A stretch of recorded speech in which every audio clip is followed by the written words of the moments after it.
sekali lagi supaya kompak. Menjadi hamba yang setia. Saudara, Alkitab bilang kalau kita menjadi hamba yang setia, Allah akan berikan upah kepada kita. Allah akan memberkati hidup kita, ayat 23.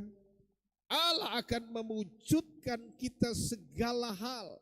Bahkan Tuhan berkata, Dia berkata kepada hamba-hamba yang setia, terimalah kerajaan yang disediakan bagimu sebelum dunia dijadikan. Ternyata Bapak Ibu Saudara, menjadi hamba yang setia, itu juga bicara tentang saudara siap masuk surga. Karena kesetiaan kita di dunia ini adalah representatif bahwa kita layak atau tidak layak masuk surga. Wow, betul tidak saudara? Ketika Yesus melihat hamba yang setia, dia bilang terimalah kerajaan yang disediakan sejak dunia dijadikan. Jadi ternyata saudara, kerajaan itu hanya bisa dipercayakan, diberikan kepada hamba-hamba yang setia. Bahkan Tuhan berfirman bahwa apapun yang kau kerjakan di dalam dunia ini, lakukanlah seperti kepada Tuhan. Ternyata tanggung jawab di dunia ini, itu juga adalah tanggung jawab representatif daripada kita akan masuk surga, saudara. Mari kita lihat. Bagaimana agar menjadi hamba yang setia? Satu, apa Bapak Ibu Saudara? Taat dalam segala hal, jangan hanya di hadapan mereka saja. Baca ulang. Hai hamba-hamba, taatilah Tuhanmu yang di dunia ini dalam segala hal. Jangan hanya di hadapan mereka saja untuk menyenangkan mereka, melainkan dengan tulus hati karena takut akan Tuhan. Jadi Bapak Ibu Saudara sekalian, agar menjadi hamba yang setia dan Tuhan beri upah dan Tuhan beri kerajaan yang kekal kepada kita. Ternyata di dalam dunia ini Tuhan berikan kita tanggung jawab pekerjaan. Dan dalam tanggung jawab pekerjaan itu Tuhan berkata, taatlah kepada pemimpinmu. Jangan hanya di hadapan mereka saja. Saudara bisa lihat di dalam gambar kecil itu di sebelah kita bahwa ada seorang pemimpin berdiri dan seluruh staf mengelilinginya. Mereka tampil dengan rapi di hadapan pemimpin itu. Mereka siap siaga di tengah-tengah pemimpin itu. Tetapi di sini kita bisa melihat Tuhan berkata taat itu jangan hanya pada waktu pemimpinnya ada, Bapak Ibu Saudara. Taat itu adalah pada saat pemimpinnya juga tidak ada. Sebab saat kita bekerja bukan untuk manusia, tapi adalah bekerja seperti untuk Tuhan. Sebab kepada Tuhanlah kita bertanggung jawab, bukan kepada pemimpin dunia kita. Pemimpin dunia adalah representatif Allah percayakan kita tanggung jawab di bumi ini. Tapi ketika kita bertanggung jawab dengan tugas kita sudah bertanggung jawab dengan Tuhan yang mempercayakan tugas itu. Bayangkan saudara, ketika kita diberikan pekerjaan, ada ribuan orang yang ingin juga kedudukan dan pekerjaan yang kita tempatkan hari itu.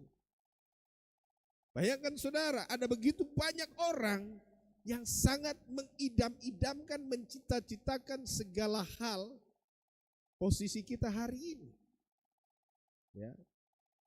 Bahkan saudara sekalian, mungkin apapun usahamu, ketika tetanggamu melihat, wow luar biasa, walaupun usahanya hanya dagang kecil saja, tapi ada banyak orang juga yang menginginkan, aduh seandainya saya bisa seperti dia, walaupun dagang kecil-kecilan.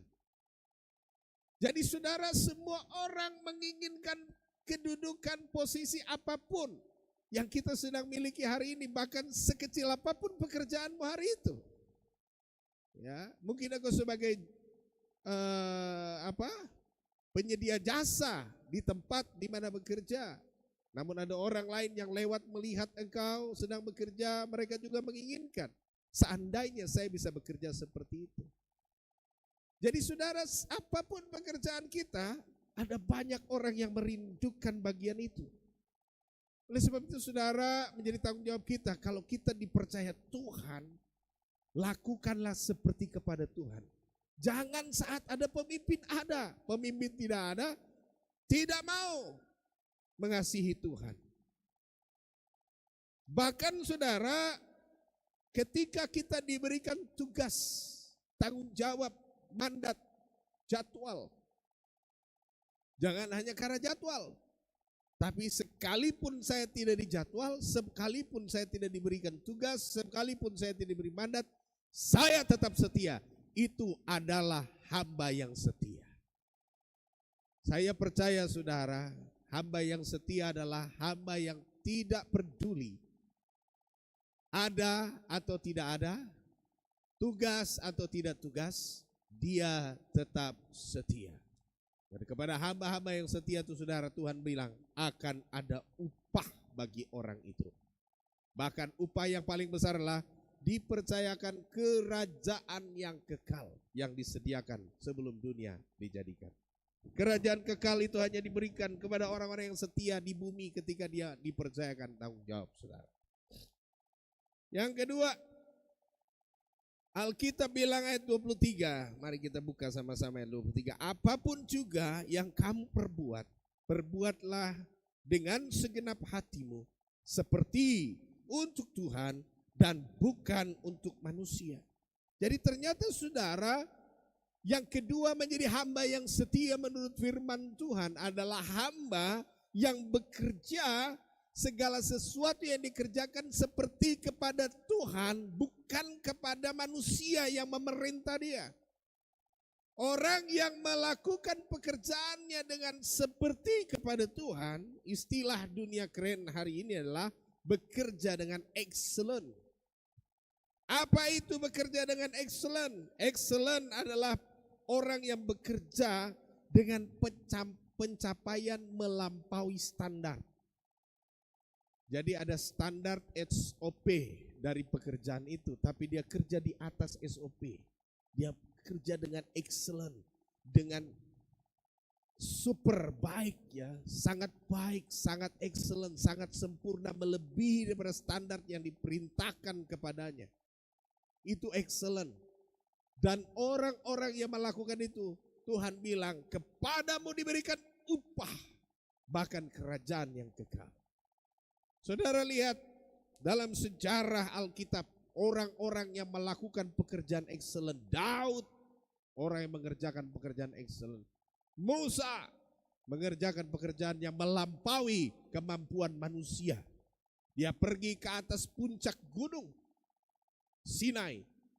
Sampai di bawah dia marah Israel menyembah berhala, dia pukulkan batu itu. Kemudian Tuhan belum sempat dia makan saudara ya, 40 hari 40 malam tidak makan kan. Terus Tuhan bilang habis dia pecahkan itu dua loh, Tuhan bilang naik lagi Musa, bikin lagi ulang. 80 hari lamanya di atas, belum makan-makan saudara. Melampaui kemampuan daging manusia, Musa ada di atas Sinai untuk memahat batu itu saudara. Dan menunggu Tuhan menulis dengan tulisannya. Sejarah Alkitab adalah orang-orang yang bekerja melampaui kemampuannya dan standar yang ada. Itulah orang yang melakukan seperti kepada Tuhan. Coba kita buka di dalam Daniel pasal 6 ayat 4 sampai 5. Daniel pasal 6 ayat 4 sampai 5. Daniel pasal 6 ayat 4 sampai 5. Saya bacakan.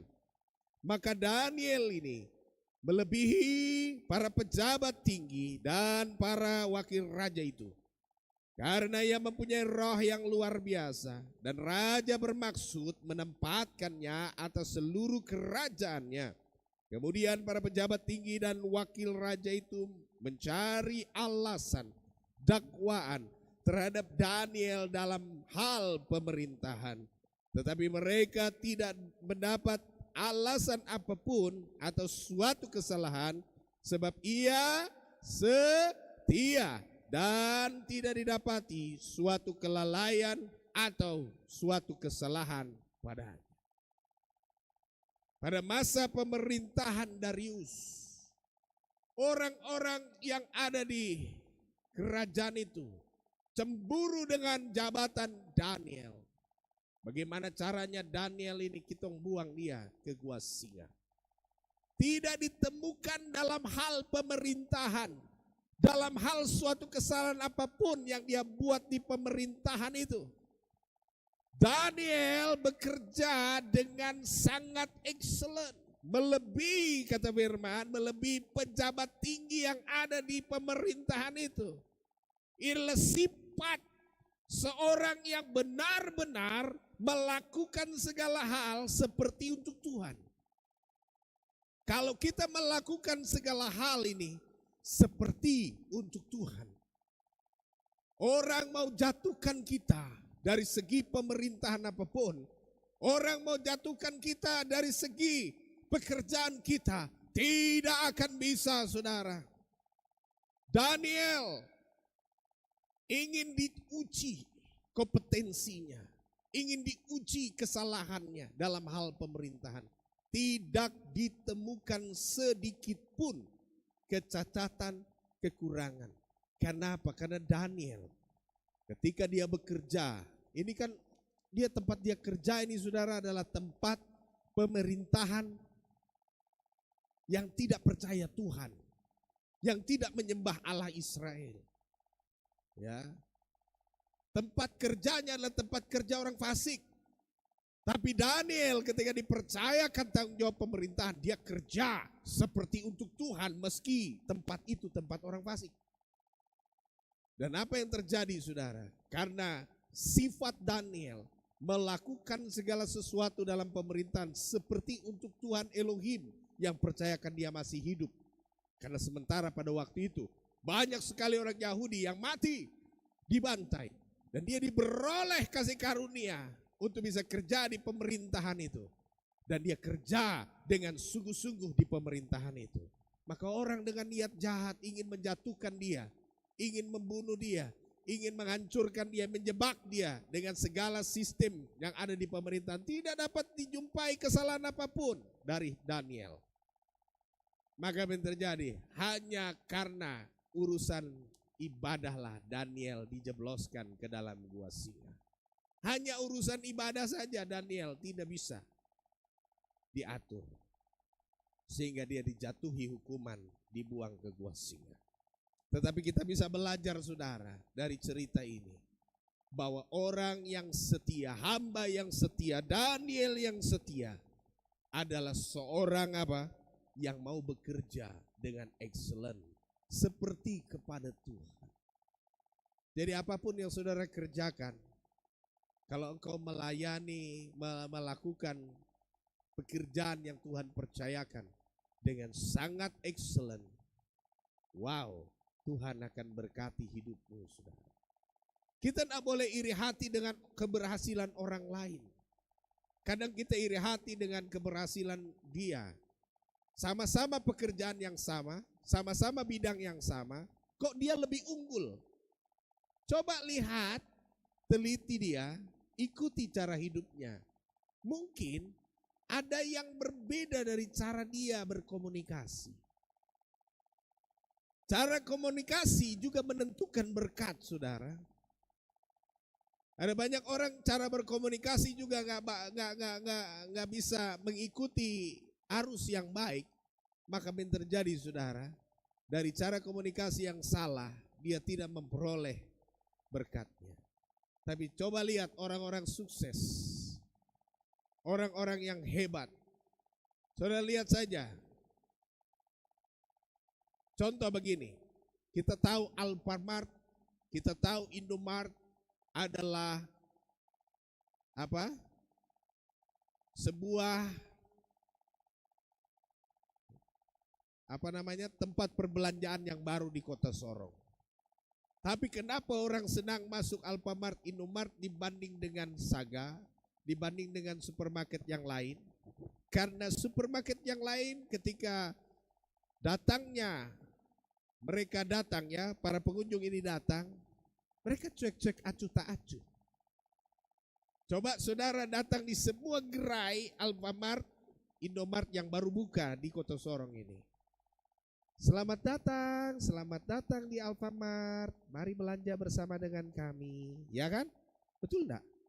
Selamat datang di Indomaret. Sesibuk apapun dia pegang kasir lagi hitung-hitung belanjaan orang, ketika pintu dibuka ting tong, selamat datang, dia bisa menyempatkan break untuk dia langsung sambut pelanggannya.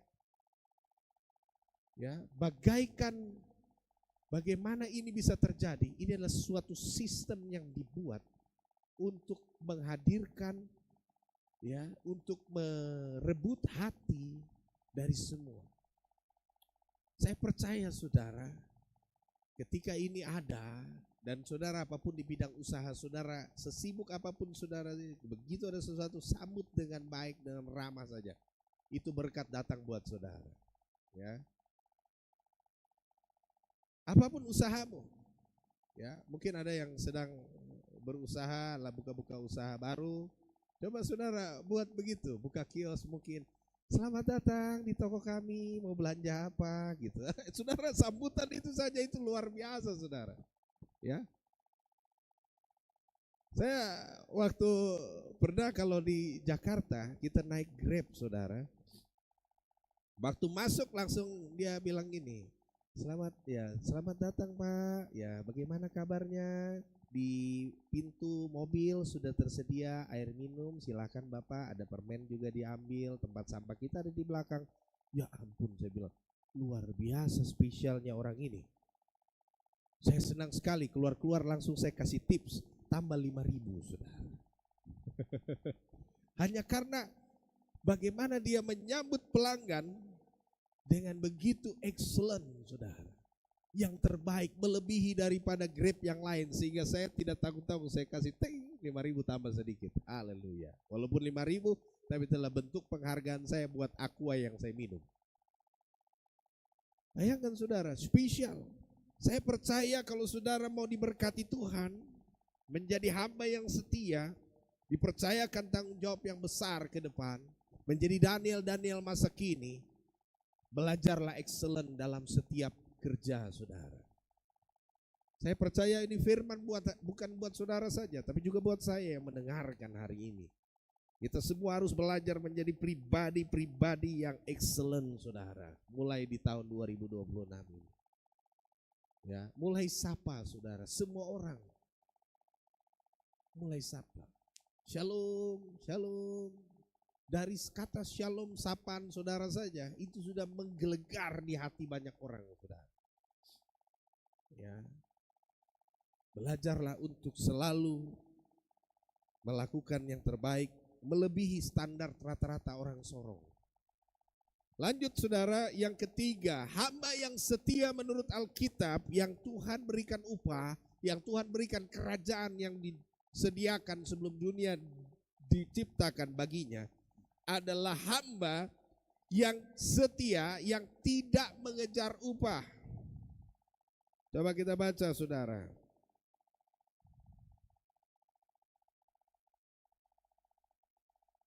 Kolose 3 ayat 24, kamu tahu bahwa dari Tuhanlah kamu akan menerima bagian yang ditentukan bagimu sebagai upah.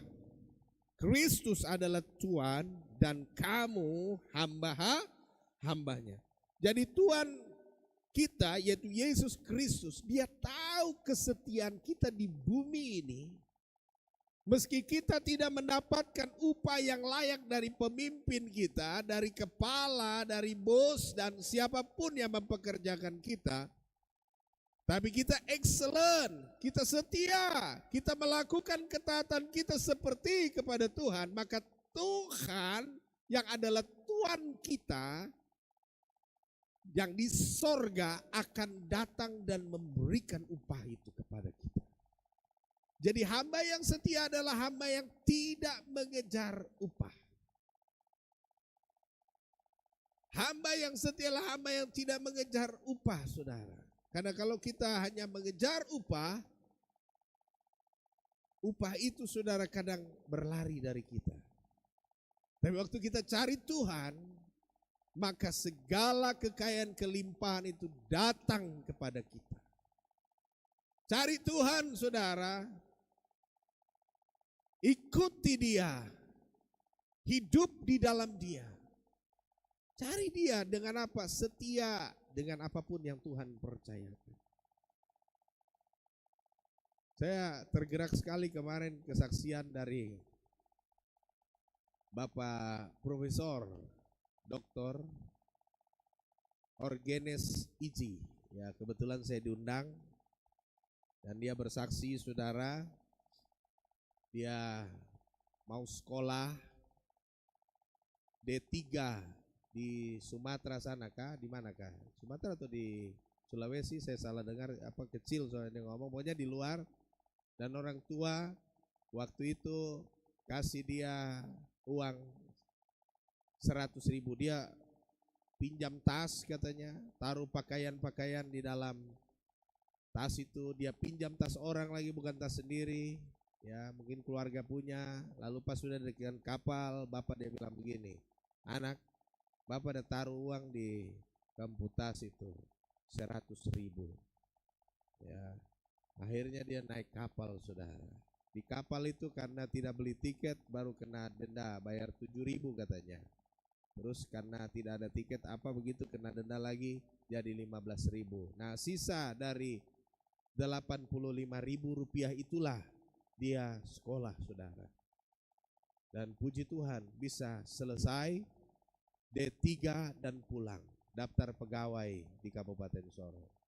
Saya melihat ternyata orang-orang yang setia saja dengan Tuhan, tidak memikirkan bagaimana itu upah itu, apa, uang itu hanya sisa 85.000 rupiah pada waktu itu, tapi bisa menghasilkan orang lulus. Itu sudah satu kesaksian. Saya percaya saudara yang hadir hari ini pun punya banyak kesaksian, saudara. Bagaimana dengan uang yang kecil, namun dengan ketekunan dan kesetiaan hidupmu akan diberkati Tuhan. Ya, seberapapun hari ini, saudara, kalau kita benar-benar taruh di dalam tangan Tuhan, kecilnya pendapatan kita misalnya, berapapun yang kita bisa dapatkan, tapi saudara setiap kali kau mendapatkannya, kau angkat itu di atas kepalamu dan kau berdoa dengan Tuhan. Tuhan berkati. Kalau 5 roti 2 ekor ikan saja bisa kasih 5.000 orang, maka hasil jeripayaku hari ini, aku percaya sanggup memberkati rumah tanggaku. Itu bisa terjadi, saudara. Saya masih ingat juga cerita dari Ibu Seli, ya, Isir. Waktu itu dia datang ke tempat saya tinggal bersama dengan Ibu Gembala, dan dia bilang, Pak Pendeta, saya sudah kerja kemana-mana tidak dapat penghasilan, tapi saya ada uang ini, saya mau buka usaha pertama kali. Dia bawa cuma 1 juta, ya. Ya betul ya, waktu itu 1 juta, dan kita berdoa. Dan puji Tuhan, uang 1 juta itu, saudara, menghasilkan dia rumah. Ya, rumah itu kan dibangun dari hasil itu kan. Hasil yang 1 juta dikembangkan itu, saudara, didoakan oleh pendeta, didoakan oleh gembala, saudara. Apa yang terjadi? Dia jadi punya rumah. Jadi dia punya rumah itu bukan karena dia PNS. Sekarang memang sudah PNS di provinsi, tapi bukan karena PNS ya. Jadi bangun rumah itu dari uang hasil 1 juta yang kita berdoa itu, saudara. Ya. Bayangkan, saudara, jadi artinya uang bukan segalanya, tapi uang adalah media cara Tuhan mengubah hidup kita lewat kita andalkan Tuhan. Jadi doakan uang itu, tidak berarti cuma 1 juta. Ya, mungkin kalau saudara dapat uang 1 juta, ya, untuk orang yang tidak berpikir baik pasti 1 juta sebentar saja pi paragon, 1 kali makan, pi belanja, pulang sisa kertasnya dan kantong yang ada di tangan. Tapi di tangan orang yang membawa dan berdoa di altar Tuhan, uang itu, saudara, bisa jadi rumah, ya. Rumahnya sampai 2 tingkat lagi, saudara, ya. Kalau pernah lihat rumahnya Seli, itu hasil dari 1 juta yang kita berdoa itu, saudara.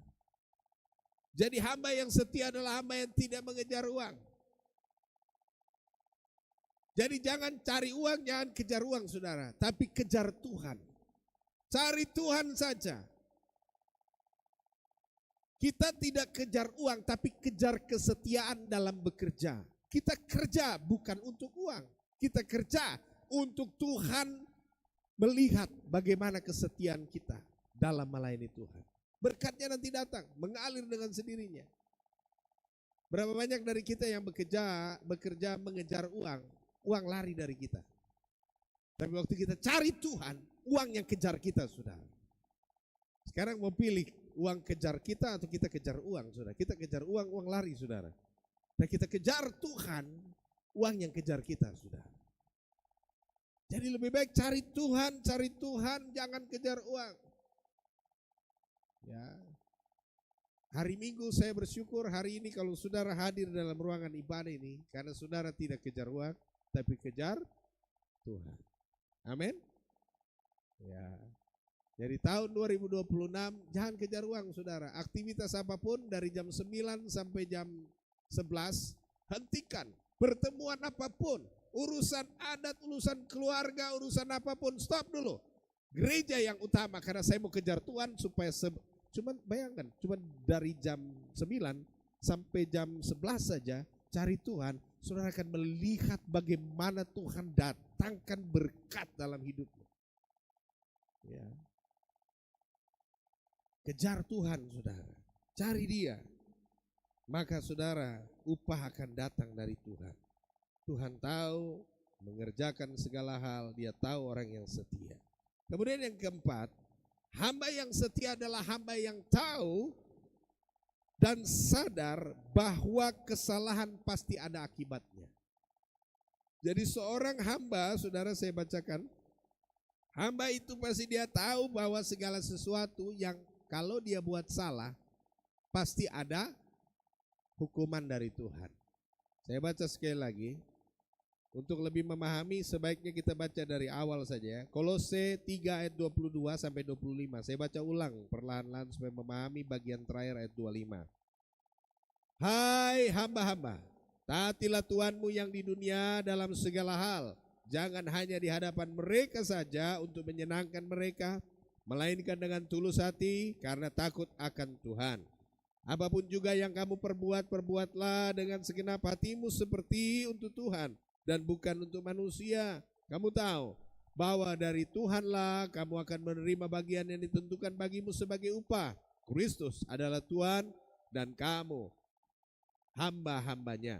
Barang siapa berbuat kesalahan, ia akan menanggung kesalahannya itu, karena Tuhan tidak memandang orang. Jadi hamba yang setia, yang keempat adalah hamba yang tahu kalau dia buat kesalahan pasti ada hukuman. Jadi hamba yang benar-benar setia adalah hamba yang tahu di setiap pekerjaan ada konsekuensi kalau dia bersalah. Apapun saudara, dalam dunia kerja dipercayakan Tuhan berkati dengan begitu luar biasa, tanggung jawab makin meningkat. Semakin meningkatnya pekerjaan kita, tentunya ada tanggung jawab. Kalau kita lakukan kesalahan, gunakan jabatan, gunakan pekerjaan, gunakan tanggung jawab itu salah, pasti ada konsekuensi. Karena Allah tidak memandang bulu, Allah tidak memandang orang, siapapun dia, termasuk hamba yang setia sekalipun, kalau dia berbuat kesalahan tetap ada hukuman. Jadi hamba yang setia, dia tahu bahwa segala sesuatu kalau dia buat salah pasti ada hukuman, meski dia setia. Jadi saudara, lakukanlah tanggung jawab kita dengan sebaik-baiknya. Apapun yang Tuhan percayakan kepada kita, kita setia. Tapi ingat baik-baik, dari setiap kesetiaan kita kadang-kala ada juga konsekuensi dari segala yang kita buat. Sehingga jangan kita berpikir begini, Tuhan, saya sudah setia kok, saya sudah cinta Tuhan, Saya doa dengan sungguh setia, saya berpuasa dengan setia, saya taat mengembalikan milik Tuhan, saya selalu melakukan segala yang terbaik untuk Tuhan. Tapi kok saya masih dihukum? Terkadang kita sering kali seperti itu, berkata bahwa Tuhan, saya sudah lakukan semua yang terbaik, tapi kenapa masih saja ada hukuman buat saya? Ingat saudara, hamba yang setia, hamba itu dia akan setia, dia adalah orang juga yang sadar bahwa segala yang dia buat, sekalipun itu dia sudah setia, tapi kalau yang dia lakukan itu salah dan melanggar ketentuan hukum, bahkan melanggar kehendak Tuhan, tetap ada hukuman. Sudah. Hamba yang setia sadar, hamba yang setia tahu ada konsekuensinya. Walaupun dia setia, walaupun dia taat, tapi dia tahu apa yang dia lakukan salah, pasti tetap ada hukuman. Jadi kesetiaan kita tentunya tidak menghindarkan kita dari hukuman, saudara. Maka dari itu hamba yang setia, ketika dia bekerja dengan kesetiaan, dia tahu barang apa yang di depan dan ini bisa mengakibatkan hukuman bagi saya, dia tidak buat. Tapi hamba yang tidak setia, dia melihat, dia tahu barang itu salah, tetap dia lanjutkan karena dia berpikir, saya akan setia, pasti saya diampuni. Betul, saudara. Kita akan selalu berpikir begitu, tapi Alkitab sudah bilang, hamba yang setia tidak menjamin dia luput dari hukuman. Allah tidak pandang bulu. Oleh sebab itu hamba yang setia, dia akan melihat betul apapun yang ada di depan mata itu salah, dia tidak buat. Nah itu yang disebut hamba yang setia. Hamba yang setia adalah mengantisipasi sebelum terjadi. Itu hamba yang setia. Jadi jangan kita berpikir saya sudah setia, tapi saya jalan saja, nanti Tuhan urus belakangan. Tidak bisa, saudara. Hamba setia akan melihat bahwa ada alarm, ada peringatan, dia tidak maju terus, dia stop sampai di situ. Dia cari jalan lain supaya dia diberkati Tuhan. Sekali lagi saudara, sekali lagi ini pentingnya, poin keempat. Jangan berpikir kita setia lalu luput juga dari hukuman Tuhan kalau kita melakukan kesalahan. Tidak. Hamba yang setia tidak jalan terus ketika tahu itu salah. Ketika tahu itu ada hukuman, dia tidak terus di situ, dia berhenti sampai di situ, dia cari jalan yang lebih baik. Itu yang disebut hamba yang setia. Sehingga jangan suatu waktu nanti saudara kita mulai berkata bahwa saya sudah setia Tuhan, kesetiaan saya ini cukup untuk melunasi ketidaksetiaan saya. Tidak bisa. Hamba yang setia tetap harus memahami. Contoh ini saudara bisa lihat gambar ini. Petugas PLN misalnya, atau petugas listrik apapun, secara SOP dia harus pakai sarung tangan. Betul enggak saudara? Petugas PLN itu kalau panjat secara SOP aturan harus pakai sarung tangan. Tapi hari itu dia berpikir barang agak sulit kalau pakai sarung tangan. Dia lepas sarung tangannya, dia pegang. Suatu waktu dia kerja aman, tapi ada di mana terjadi medan arus yang berlebih. Dia coba dengan kebiasaannya tidak pakai sarung tangan, dia pegang barang itu, kontak di situ, mati di situ. Kenapa itu terjadi? Karena tidak setia kepada SOP. SOP-nya harus pakai sarung tangan. Tapi dia berkata kalau pakai sarung tangan agak berat, barang dia lambat kerja. Tapi dia akan tahu konsekuensinya mati, saudara. Demikian hamba yang setia. Kesetiaan kita tidak menjamin untuk kita tidak menghadapi masalah. Tetapi orang yang setia juga akan setia dengan segala aturan SOP dan dia tahu segala hal yang akan berbahaya bagi hidupnya. Kita lihat Matius 24 ayat 45 sampai 47, bagaimana upah hamba yang setia. Siapakah hamba yang setia dan bijaksana yang diangkat oleh tuannya atas orang-orangnya untuk memberikan mereka makanan pada waktunya. Berbahagialah hamba yang didapati tuannya melakukan tugasnya itu. Ketika tuannya itu datang, aku berkata kepadamu, sesungguhnya tuannya itu akan mengangkat dia menjadi pengawas atas miliknya. Saudara, banyak sekali tulisan dalam Alkitab di mana Yesus sendiri berkata kepada hamba yang setia. Hamba yang setia yang ketika dipercayakan tugas tuannya tinggalkan, tapi dia tetap setia melakukan tugas yang dipercayakan tuannya meski tuannya tidak ada. Dan kepadanya diberikan penghargaan, kepadanya diberikan upah, kepadanya diberikan jabatan, diangkat. Dan Tuhan berkata juga, kerajaan yang kekal diberikan. Coba lihat hamba yang jahat. Matius 24 ayat 48 sampai 51. Akan tetapi apabila hamba itu jahat, berkata di dalam hatinya, Tuanku tidak datang-datang. Lalu ia mulai memukul hamba-hamba lain dan makan minum bersama pemabuk-pemabuk. Maka Tuhan hamba itu akan datang pada hari yang tidak disangkakannya dan pada saat yang tidak diketahuinya, dan akan membunuh dia dan membuat dia senasib dengan orang-orang munafik. Di sanalah akan terdapat ratapan dan kertak gigi. Saudara, ketidaksetiaan kita akan datang hukuman dari Tuhan. Oleh sebab itu saudara, apapun tanggung jawab yang Tuhan percayakan kepadamu hari ini, jadilah hamba yang setia, baik dalam gereja dan pelayanan, baik di dalam juga tugas dan pekerjaan saudara dimanapun engkau berada, dipercayakan Tuhan. Jadilah hamba yang setia, jangan jadi hamba yang jahat. Karena hamba yang setia pasti beroleh berkat Tuhan. Jadi saudaraku yang terkasih, hamba yang setia adalah hamba yang taat. Meski apa saudara? Meski pemimpinnya atau tuannya tidak di tempat, meski ada jadwal tidak ada jadwal, meski ada tugas dan tidak ada tugas, dia tetap setia. Yang kedua, hamba yang setia adalah hamba yang selalu bekerja melampaui standar. Dia beri yang terbaik, excellent, karena dia tahu dia melakukan bukan untuk manusia tapi kepada Tuhan. Dan hamba yang setia tidak mengejar upah, sebab dari Tuhanlah upah kita saudara. Tuhan tahu memberi upah bagi kita. Dan yang terakhir, hamba yang setia adalah hamba yang tahu bahwa segala sesuatu kesalahan dalam melakukan tugas dan tanggung jawab tentu ada hukuman.